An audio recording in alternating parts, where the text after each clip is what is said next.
প্রত্যেক মানুষ আল্লাহর কাছে জবাবদিহি করব। প্রত্যেক মানুষ সমান, প্রত্যেক মানুষের ফাইল সমান। ও ভাই, আল্লাহ ফাকির এমন ভাবে পয়দা করছেন যে ফাকির মাঝে অস্বাভাবিক শক্তি দিছেন। একটা তো রসুল পাক সাল্লাল্লাহু আলাইহি ওয়াসাল্লাম রেও তারা লাগান মনে করতে করতে মনে করে যে একেবারে সাধারণ মানুষ যদি হোক না এটা একটা বাড়াইছো না উন্দা ফোফালি একটা ইটার খান্দাত গেলে গীত হইব হাসরি যাব হোক গীত হইব। বেআদবর মজলিসও গেলে বেআদবি শিখবা, আদবর মজলিসও গেলে আদব শিখবা। আর আল্লাহর নবীর আদব করা আল্লাহর হুকুম। ওয়া তুআজ্জিরুহু ওয়া তুআখিরু, বলা না আয়াত, ওয়া তুআজ্জিরুহু ওয়া তুআখিরু। হুজুর পাক সাল্লাল্লাহু আলাইহি ওয়াসাল্লামের আদবর মজলিস দেখলে জান বরং সাহাবায়ে কেরামে আরজ করছেন, ইয়া রাসূলুল্লাহ আইয়ু মাজালিসানা খাইর, আমরা লাগি কোন মজলিস ভালো, আমরা কোন মজলিস গিয়া বইতাম। আল্লাহ নবী ফরমাইছেন, তিন জিনিস যে মজলিসও পাইবা, যার মজলিসও যাইবা তারে দেখলে যদি আল্লাহর কথা ইয়াদ হয় তাহলে মজলিস তোমাদের লাগি বালা। তার কথা শুনলে যদি তোমাদের জ্ঞান বাড়ে, ইলমের এজাফা হয় তাহলে মজলিস তোমাদের লাগিয়া। আর সেই ব্যক্তির আমল দেখলে যদি তোমার আখিরাতের স্মরণ হয় তাহলে এই মজলিস তোমাদের লাগে। আল্লাহ তুমি ওলা মানুষ ওলা মজলিস আমরা তুমি নসিব করি দাও। আজকাল এটা অসুদুল্লাহ খান দুষ্প্রাপ্য হয়ে গেছে।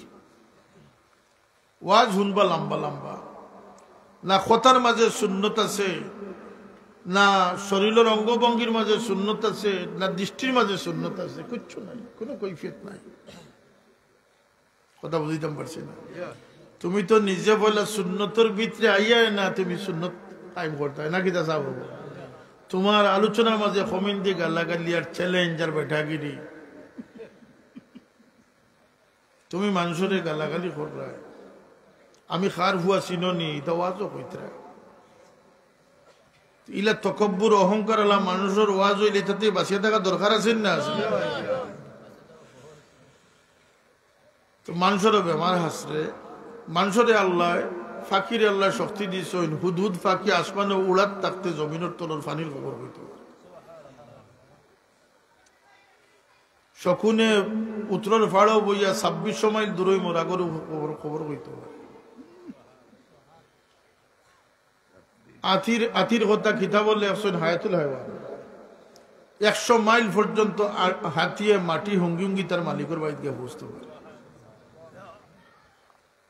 আপনি দান্দা খাই লিত্রা, আপনি আওয়ার ফাড়ি দিবার সময় আপনি ফাউরি লিত্রা কোন দিকে যাইতাম। কিন্তু এখন আথির মাঝে আল্লাহ এই যোগ্যতা দিয়েছেন 100 মাইলের পথ চিনিয়া যাইতে পারে। সেদিন এক তাজ্জুব হইল, আমি কমলগঞ্জ গিয়া এক শৌখিন কবুতরের খামার করছেন। আমি জানতাম না যে এটা ওয়ার্ল্ড ওয়াইড প্রতিযোগিতা আছে, ন্যাশন ওয়াইড প্রতিযোগিতা আছে, আমি জানতাম না এর আগে।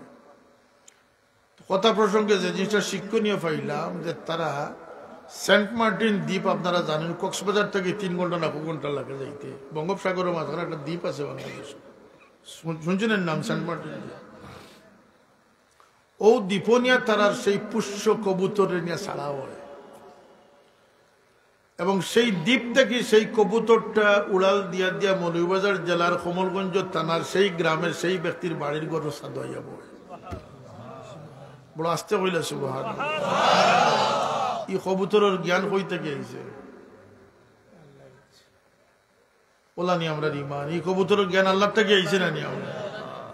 আমি আগে আয়াত শরীফ তিলাওয়াত করলাম, রব্বুনাল্লাযী আতা কুল্লা শাইইন খালকাহু সুম্মা হাদা। একটা পাখির শক্তিটা দেখো কতটুকু। জিজ্ঞাইলাম আপনার কবুতর করে চিনেন কিলা? আমরা গলার মাঝে সিম লাগাই থাকে, এটা এটা এটা সিম লাগাই থাকে, ডাটা থাকে, কম্পিউটার আছে। এটা তো খালি আমরা দেশও নাই, আমরা নিজেরাও গরু ছাগল লাগান লাওয়ারিস হয়ে গেছি, আমরা জন্তু জানোয়ারও লাওয়ারিস পড়াশোনা। লন্ডনে এক গরু গিয়ে গেলাম, তোমার বিলাই দেখি না কিতা করছে, ওদের বিলাই আপনারা পছন্দ করেন না করে আমি শেল্টারও নিয়ে দিলাম। শেল্টার কিতা করছে, বিলাই আর বিলাই শেল্টার কিতা, ওদের লগে আর 500 পাউন্ড দিয়া শেল্টারও সমঝাইয়া দিয়েছে। মানবতা, ইরহামু মান ফিল আরদি ইয়ারহামুকুম মান ফিস সামা। তার মাঝে ইমান না থাকতে পারে, কিন্তু একটা বিলাইরেও আপনি পথে ঘাটে ঠেলামারি দিলে আপনার জেল জরিমানা জীবন নষ্ট হয়ে যাবে। এই পরিমাণ শাস্তির ব্যবস্থা তারা করে তার যুবর বিষয় না।